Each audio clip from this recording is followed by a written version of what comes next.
दोस्तों, जियो financial service की बात करें तो कंपनी ने क्वार्टर 1 के रिजल्ट को डिक्लेयर कर दिया है। रिजल्ट यहां पर देख सकते कि वैसा ही है जैसी संभावना थी, क्योंकि अभी तक बिजनेस शुरू पूरी तरह से हुआ नहीं है। कंपनी ने अभी शुरुआत की है। आने वाले 1 या 2 क्वार्टर के बाद में ही असली रिजल्ट हमारे सामने आएगा। लेकिन देख सकते हैं कि क्वार्टर बेसिस पर रिजल्ट में रिकवरी देखने को जरूर मिल रही है, परंतु उतना शानदार रिजल्ट तो अभी फिलहाल हम देख ही नहीं सकते, क्योंकि कंपनी ने अभी सिर्फ अनाउंस किए बिजनेस के करके शुरू होंगे। फिलहाल लोन का बिजनेस जरूर शुरू हुआ कंपनी का, लेकिन अभी आने वाले समय लीजिंग का बिजनेस या फिर इनकम म्यूचुअल फंड का बिजनेस, इंश्योरेंस का भी, वह सब आने वाले में शुरू होंगे। कंपनी क्या तभी जाकर हमें असली रिजल्ट की संभावना को देखने को मिलेगा। लेकिन फिर भी रिजल्ट के अंदर बहुत सारी पॉजिटिव संभावनाएं। यहां पर जो सबसे बड़ी बात है कि इस लेवल पर बड़े फंड हाउस काफी अच्छी खरीदारी भी कर रहे हैं। तो हेलो दोस्तों, आप ये वीडियो देख रहे हैं तो मैं आपको बता दूं कि यह वीडियो ट्रेडिंग से रिलेटेड है। तो यह आप मेरी बातों को मैं मेरा अनुमान बताता हूं। अगर आप इनको यूज़ करते हैं तो इसमें मेरी कोई जिम्मेदारी नहीं हो। जो इशारा है कि आने वाले समय में जियो फाइनेंस में एक शानदार तेजी आ सकती है।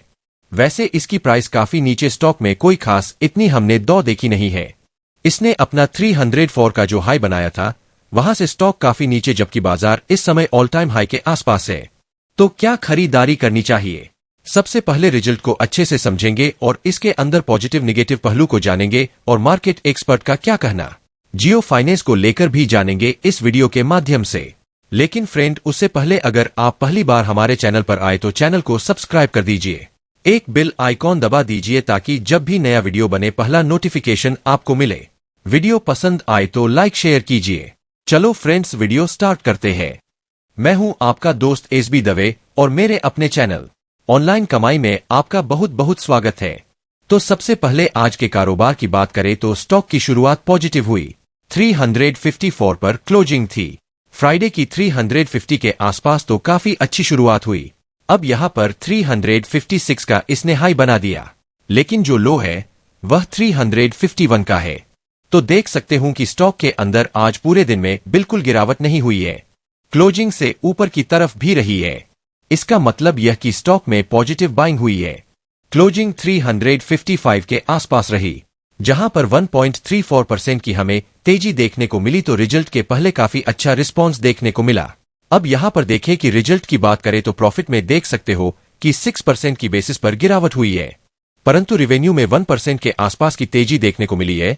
तो यह देख सकते हैं कि इस बार जो कंपनी का टोटल नेट प्रॉफिट है वह 300 करोड़ के आसपास रहा है। पिछले साल 332 करोड़ के आसपास था। इसके अलावा बात करें अगर कंपनी के रिवेन्यू की तो फॉर नेट 3 करोड़ के आसपास रहा है, जिसमें 0.9% की वृद्धि है। पिछले साल यह फोन 1.5 करोड़ के आसपास था। अब यहां पर अगर हम रिवेन्यू को देखें अगर सिलसिलेवार, तो जून 2023 में देखें तो कि 4 करोड़ का रेवेन्यू था। सितंबर में रेवेन्यू अच्छा खासा बढ़कर 600 करोड़ तक पहुंच गया, तो काफी वृद्धि हुई। लेकिन दिसंबर में रेवेन्यू फिर से गिरकर 440 करोड़ के आसपास आ गया और मार्च क्वार्टर में अगर देखें तो 4 करोड़ का रेवेन्यू था। इस बार भी 4 करोड़ का ही रेवेन्यू आया, यानी जितना क्वार्टर 4 मेरी तरफ से उतना ही रेवेन्यू देखने को मिला है। लेकिन ईयर बेसिस पर थोड़ा सा लाइटली बढ़ा है, तो ये क्लियरली दिख रहा है कि अभी बिजनेस पूरी तरह से शुरू नहीं हुआ। जब तक बिजनेस शुरू नहीं होगा यहां पर हम कोई खास वृद्धि देख नहीं पाएंगे। यह फिलहाल आंकड़े स्टेबल है और इससे चिंता कम हो जाती है, क्योंकि अब उसमें कोई गिरावट तो नहीं बल्कि आने वाले में संभावना पॉजिटिव देखने को मिल रही है। अब प्रॉफिट की बात कर ले तो जून 2023 में 332 करोड़ का प्रॉफिट था। सितंबर में यह बढ़कर 6 से 1 करोड़ तक चला गया, तो यह बिजनेस की रीस्ट्रक्चरिंग होनी थी। उस समय जब देखे तो अलग हो चुका बिजनेस, रियल रिजल्ट आने लगे तब प्रॉफिट लगभग एक जैसा। दिसंबर 2023 में देव की 204 करोड़ का प्रॉफिट हुआ था, जो मार्च 2024 में बढ़कर 311 करोड़ तक पहुंच गया और इस बार 313 करोड़ तक पहुंचा है। प्रॉफिट तो पिछले 3 क्वार्टर से भले ही धीरे धीरे, लेकिन प्रॉफिट बढ़ रहा है। तो इसको अगर ईयर बेसिस पर देखेंगे तो आपको लगेगा कि प्रॉफिट गिरा कंपनी का। जरूर बात है, क्योंकि तब तो इसने अपने डीमर्जर हुआ ही था, रिलायंस एयर। लेकिन अब जब अलग से अपना बिजनेस शुरू किया तो धीरे धीरे करके प्रॉफिट बढ़ रहा है। तो कुल मिलाकर रिजल्ट में कोई चिंता वाली बात नहीं। रिजल्ट उतना उत्साहवर्धक नहीं जितना लोगों ने सोचा कि इस बार जबरदस्त प्रॉफिट। ऐसी फिलहाल संभावना नहीं है, क्योंकि अब धीरे 2 बिजनेस शुरू होंगे। अभी आप देखें तो इनको आरबीआई की तरफ से CIC में कन्वर्ट करने की मंजूरी मिल चुकी है। अब इनको बहुत ज्यादा फ्रीडम और आजादी मिलेगी अपने बिजनेस को आगे बढ़ाने की। अपनी स्थिति सब्सिडीज कंपनी उसके माध्यम से अपने कारोबार को वह तेजी से आगे बढ़ा पाएंगे।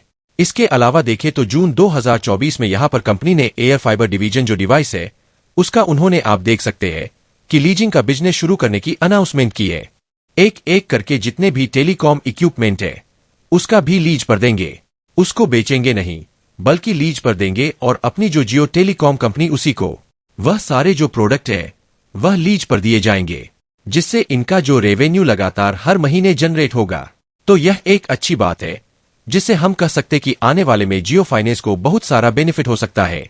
अब देश की उस कृष्णन जो सीनियर रिसर्च एनालिस्ट है एंजल बनकर उनका कहना है कि स्टॉक के अंदर डिसेंट करेक्शन आ चुका है। अपनी लाइफ टाइम हाई 3.5 से स्टॉक काफी नीचे आए और 335 के जोन के आसपास आप देखें तो इसमें काफी ज्यादा सपोर्ट दिख रहा है। आने वाले समय देखें तो यह रेंज इसकी है। अगर आप फ्रेश गरिया से स्टॉक को अगर शॉर्ट करते हैं, अगर आप नीचे की तरफ तो 310 से 3100 की रेंज देखने को मिल सकती है। इमीडिएट रेजिस्टेंस है, ऊपर की तरफ स्टॉक जाता है तो 300 देखने को मिल सकता है। तो कुल मिलाकर फिलहाल स्टॉक एक तरफ से सीमित दायरे में ही ट्रेड कर रहा है। इसको रेंज को तोड़ना होगा और कम से कम 370 से ऊपर जाएगा, तब एक अच्छी तेजी आप देखने को मिल सकती है। दूसरी तरफ अगर देखें तो रेलिगे ब्रोकिंग की तरफ से यहां पर रवि सिंह का कहना है कि अपसाइड जो टारगेट है उसका वह 300 के आसपास है और इस टारगेट के लिए आपको 340 का स्टॉप लॉस लगाकर इसमें खरीदारी करनी चाहिए। तो आने वाले में आपको यह टारगेट देखने को मिल सकता है। तो सबसे बड़ी बात है कंपनी अब लार्ज कैप बन चुकी है, तो लार्ज कैप का जो निवेश होता है वह सुरक्षित होता है। काफी बड़े फंड से सिर्फ लार्ज कैप में ही निवेश करते हैं, ऐसे में रिस्क कम हो जाती है। वैसे रिजल्ट को एकदम अच्छे से हम फिर से एनालिस्ट अगले वीडियो में जरूर करेंगे, लेकिन कुल मिलाकर आंकड़े ठीक है। अब यहां पर जो कुछ बड़ी डील हुई है वह क्या इशारा है उसको भी एक बार देख लेते तो सुबह 9:15 बजे पर 353 की प्राइस 1,59,000 शेयरों की एक बिकवाली हुई। उसके बाद 9:17 पर 353 की प्राइस से फाइल X3 साउंड शो की एक बिकवाली और हुई। उसके बाद 9:18 बजे पर 353 की प्राइस 1,20,000 शुरू की बिकवाली हुई, यानी सुबह बाजार खुलते ही बिकवाली शुरू हुई। उसके बाद 9:24 बजे पर 354 की प्राइस 141,000 शेयरों की खरीदारी हुई। तो उसके बाद 9:32 बजे पर 352 की प्राइस से 127,000 शेयरों की एक फिर से बिकवाली हुई। उसके बाद बाजार क्लोज होने के समय 3:06 बजे पर 354 की प्राइस 121,000 शेयरों की खरीदारी हुई। तो 3:07 बजे पर 354 की प्राइस 140,000 शेयरों की एक खरीदारी और हुई। तो 3:09 बजे पर 355 की पैसे 143 बाउंसरों की बिकवाली हुई। तो उसी समय 3:09 बजे पर 356 की प्राइस 184 शेयरों की बिकवाली और फिर 3:16 बजे पर 355 की पैसे 1,000 शुरू की एक फिर से खरीदारी हुई। तो फिलहाल दोनों तरफ का माहौल बना हुआ है, एक तरफ बिकवाली हो रही है तो सामने अच्छी खासी खरीदारी भी हो रही है। तो यह एक अच्छा मौका है। स्टॉक फिलहाल एक सीमित दायरे में ट्रेड करें, बहुत जल्द आप एक जबरदस्त तेजी बनेगी। ऐसे में लॉन्ग टर्म इन्वेस्टर के लिए अच्छा मौका है कि खरीदारी कर ले जियो फाइनेंशियल सर्विस में। लेकिन फ्रेंड कोई भी इन्वेस्ट